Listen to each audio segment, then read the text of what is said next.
Assalamualaikum warahmatullahi wabarakatuh. Halo teman-teman, saya Ali Faizal Ramdhani dari program Pendidikan Hukum Keluarga Islam Institut Kiai Haji Ahmad Sanusi semester 3.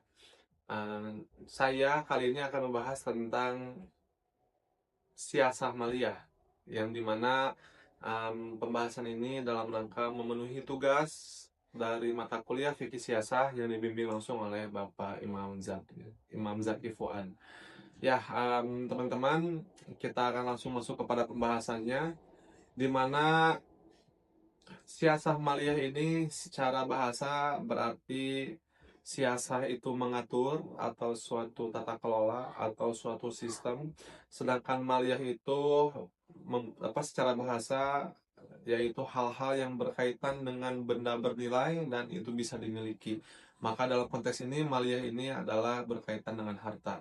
Nah, maka siasah maliyah ini secara bahasa memiliki definisi bahwa siasah maliyah adalah suatu sistem atau suatu aturan atau suatu tata kelola dari pemerintahan Islam untuk mengelola setiap harta yang dimiliki oleh negara, seperti itu.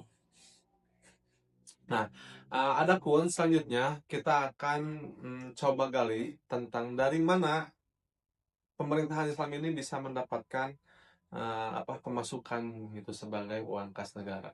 Yang pertama itu sumber pemasukan pertama dari pemerintahan Islam yang pertama adalah zakat. Nah, jadi teman-teman, zakat ini adalah sumber utama dari pemerintahan Islam untuk dijadikan suatu anggaran negara seperti itu. Nah, zakat ini nanti kaitannya hanya khusus untuk umat muslim yang ada di dalam pemerintahan Islam. Nah, jadi untuk orang-orang yang non-muslim yang mereka berada di bawah naungan pemerintahan Islam itu tidak terkenai wajib zakat. Nah, jadi zakat ini hanya terkenai kepada orang-orang yang beragama Islam saja. Nah, zakat pun nanti akan ada dua, di mana ada zakat fitrah, juga ada zakat mal yang nanti akan dihitung nisabnya sampai atau tidak untuk kemudian ditunaikan kewajibannya. Nah, zakat ini secara khusus nanti akan didistribusikan kepada 8 asnaf yang sama-sama kita ketahui. Nah, jadi secara spesifik untuk zakat ini memang uh, peruntukannya didistribusikan itu kepada 8 asnaf. Yang kedua itu ada jizyah, teman-teman. Jizyah ini merupakan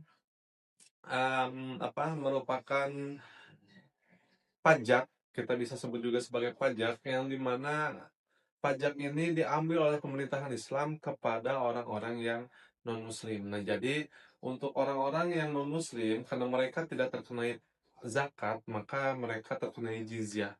Nah, jizyah ini juga sebagai dalam satu sisi sebagai bentuk posisi pemerintahan Islam kepada mereka yang non-muslim, menunjukkan posisi. Lalu yang kedua juga bisa dilihat sebagai balasan atas perlindungan pemerintahan Islam kepada orang-orang yang non-muslim yang berada di dalam naungan pemerintahan Islam. Nah, jadi yang kedua itu ada jizyah. Lalu yang ketiga itu ada foroj, teman-teman. Foroj ini adalah pajak dari tanah. Jadi ketika pemerintahan Islam itu menaklukkan atau membebaskan suatu wilayah, maka secara otomatis tanah-tanah yang ada di wilayah tersebut itu ada di bawah kendali pemerintahan Islam. Nah, jika tanah tersebut dimiliki oleh orang yang belum beragama Islam, orang non-Muslim, maka tanah tersebut harus dikenai pajak gitu. Si pemilik itu harus membayar pajak kepada pemerintahan Islam untuk nanti kemudian misal pajaknya berupa dari hasil hasil tanah tersebut, misalnya kurma kah atau gandum dan lain-lain. Nah, maka bentuk membayar pajaknya adalah dengan memberikan sebagian hasil dari tanah tersebut kepada pemerintah Islam. Nah, hal ini juga berlaku jika ternyata pada prosesnya itu orang kafir ini atau non muslim ini menjual tanah tersebut kepada orang muslim, maka tetap si orang muslim yang membeli ini harus tetap membayar foroj kepada pemerintahan Islam, karena status awal tanah itu adalah milik orang kafir yang masuk dalam kategori foroj tadi. Seperti itu, teman-teman. Itu yang kedua. Yang ketiga itu ada gonimah dan fai. Nah, gonimah dan fai ini dalam model masa lalu itu memang relevan karena adanya peperangan. Jadi ghanimah itu adalah harta yang didapatkan oleh pemerintahan Islam melalui peperangan. Sedangkan fai itu harta yang didapatkan oleh pemerintahan Islam itu dengan tanpa peperangan.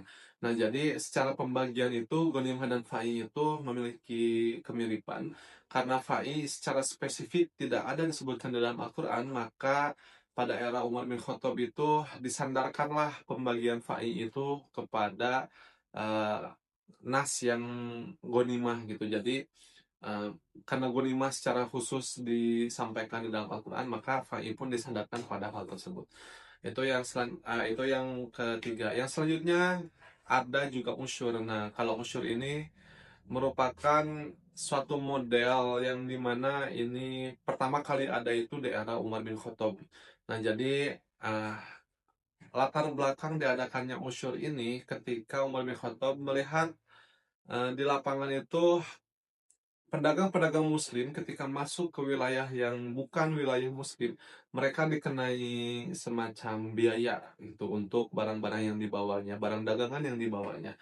Nah, maka atas hal tersebut, karena Umar melihat ada ketidakadilan ketika pedagang muslim datang ke wilayah luar, lalu ketika orang luar masuk ke wilayah muslim itu tidak dikenai biaya apapun, maka Umar memutuskan untuk mengadakan usyur atau hari ini bisa kita kenal sebagai bea cukai. Nah, seperti itu. Jadi ada beberapa sumber pemasukan negara negara Islam gitu ya. Yang pertama tadi melalui zakat, itu khusus untuk umat muslim. Yang kedua itu ada jizyah. Yang ketiga itu ada kharaj. Yang keempat itu ada ghanimah dan fe. Lalu yang kelima itu ada usyur, seperti itu. Nah, adapun teman-teman, untuk kemana saja uang-uang ini atau kemana saja anggaran-anggaran ini digunakan itu terbagi setidaknya menjadi tiga. Nah, yang pertama itu pada hal-hal yang sifatnya primer, yang kedua pada hal-hal yang sifatnya sekunder, lalu yang ketiga pada hal-hal yang sifatnya tersier. Nah, maka dalam pembagian atau dalam pengimplementasian